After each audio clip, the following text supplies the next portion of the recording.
Hello guys, welcome back to the channel. In today's video, we're going to learn how to associate a Google account with a device. Let's get started. First of all, go to your settings app on your phone. Then you have to scroll your screen until you find accounts and backup. It's right here, just click on it. Then you gotta click on manage accounts. Alright, and these are my Google accounts that have been already on my phone.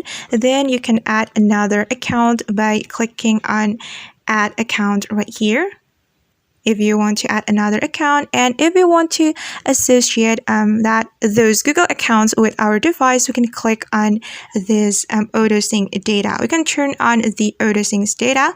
Don't forget to click on this toggle button to turn on the auto sync data, and click OK. Okay guys, that's how we can associate a Google account with a device. I hope this video will be useful for you. Thank you so much for watching.